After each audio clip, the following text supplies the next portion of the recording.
মুর্শিদাবাদের ঘটনা আমি যদি বলি পরিকল্পিত ঘটনা, আজ সকাল থেকে সব ন্যাশনাল মিডিয়া আর রিজিওনাল মিডিয়াকে বলে দিয়েছে একতরফাভাবে সংখ্যালঘুদের বিরুদ্ধে মিথ্যে কথা বলতে আর হিন্দু মুসলমানের বিভাজন করতে। আমি যদি পয়েন্টটা আপনাদের বলি,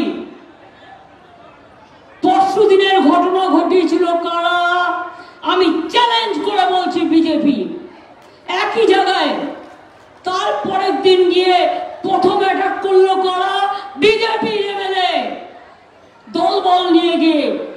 আপনি রামনবমীর মিছিল করতে গেছেন, অস্ত্র নিয়ে আক্রমণ করতে আপনাকে কে বলেছে? কে অধিকার দিয়েছে? মা দুর্গায় অধিকার দেয়নি। মা দুর্গা অসুর বধ করেছিল। আপনাদের মতো অসুরদের বধ করার জন্য মা দুর্গার প্রয়োজন আছে। রাম তো নিজের চোখ দিয়েছিল, মা দুর্গাকে দিতে গিয়েছিল, আর আপনারা মানুষের চোখ কেড়ে নেন। 19 জন আহত হয়েছে, 80 আহত হয়েছে। আমার কাছে ছবি আছে, মাথা ফাটিয়ে দেওয়া হয়েছে একটা কমিউনিটির লোকেদের। আমি উত্তেজনা ছড়াতে চাই না। আমি যদি জিজ্ঞেস করে বিজেপি কমিশনকে, রামনবমীর আগের দিন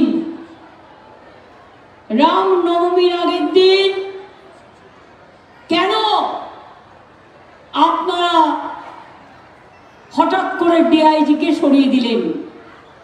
এই প্ল্যানটা করবার জন্য যে পরের দিন নাটক করে বেড়াবেন। আর মিডিয়াকে, আমি মিডিয়ার বিরুদ্ধে সরি কমপ্লেন করবো এই কারণে যে it is one sided game, cannot be at the time of election when the election is in process. এই দেখুন অসির ছবি, অসিকে মেরেছে। আমার ফোনটা দাও, আমি দেখাচ্ছি। কোনো একটা আমি